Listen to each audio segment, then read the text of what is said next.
I pray to L. Ron Hubbard for eternal life. You don't get rich running science fiction. If you want to get rich, you start a religion. This is a quote from L. Ron Hubbard, the founder of Scientology and a previously well-renowned science fiction novelist. So, as of October 3rd, 1993, Scientology has been recognized as a tax-exempt religious organization, which was L. Ron Hubbard's goal since even before the conception of Scientology.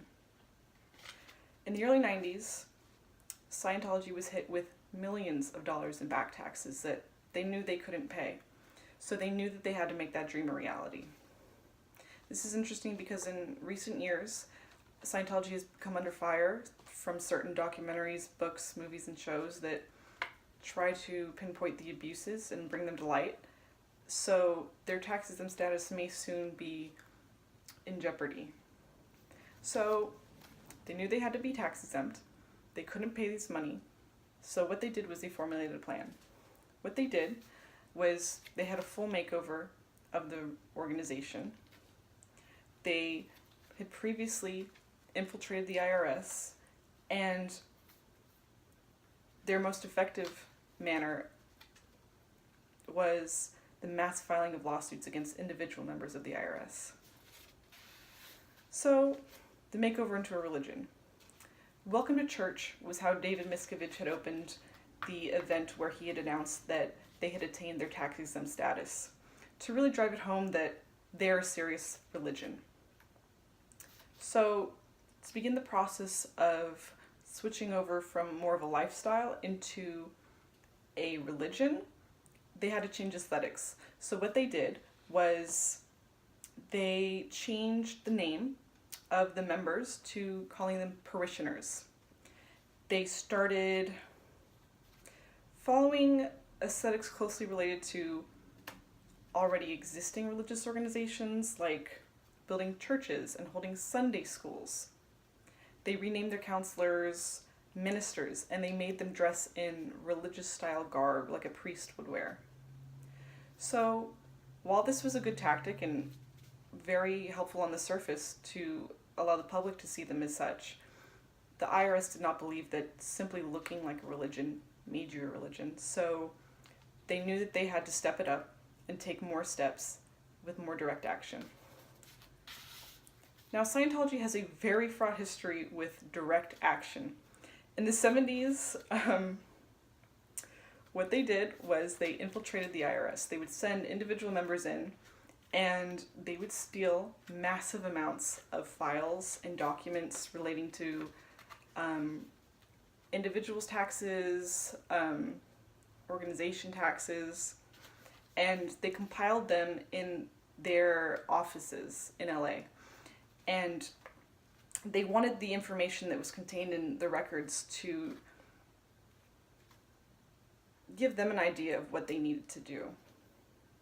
So, this ended when the FBI found out that they were doing this, and they conducted probably one of the largest raids that they had ever done at the time on their LA offices, finding all of these documents just all around the offices, and Scientologists had no idea what to do.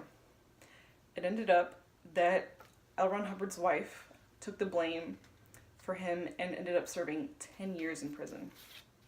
So they knew that wasn't going to work again, so what they did was they took a sneakier route within the IRS. So they resumed this in the late 80s and 90s when they needed to, and they began by suing the IRS for discrimination, because they recognized themselves as a religious organization, but argued that they're being discriminated against, and it was unfair that the IRS would not consider them to be a religious organization, even though they had appealed to become tax exempt many times. So, what they started to do, other than suing the IRS as a whole, is they started to sue individual members of the IRS, which thousands and thousands of lawsuits were filed, which was an absolute litigation nightmare. So, also what they did, a huge tactic, was Freedom Magazine. What they would do is they would use it as an avenue to expose like the wrongdoings of the IRS, and So they would go to IRS parties. They would, individual members would stand in the bar and they would keep count of who was ordering what and the cost.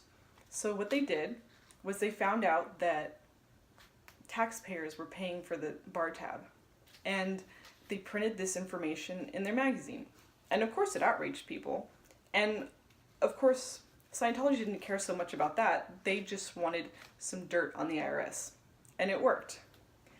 Because the IRS had no way to afford all the legal fees that were happening against them with being sued so many times. And they knew that if they didn't bend sooner or later, they would start digging up even more dirt that they couldn't handle. So they saw no way out, and they bent, and they allowed Scientology to become a tax-exempt religious organization protected under the First Amendment. So Scientology took a very direct path in changing their future. They made themselves over. They changed their whole look. They had previously done very illegal things and showed that they would go to incredible lengths. And then they hit the IRS where it would really hurt in the money, so they knew what they were doing, and they achieved their goal. So I'll leave you with another L. Ron Hubbard quote. So we listen. We add up associations of people with people. When a push against Scientology starts somewhere, we go over the people involved and weed them out. Thank you.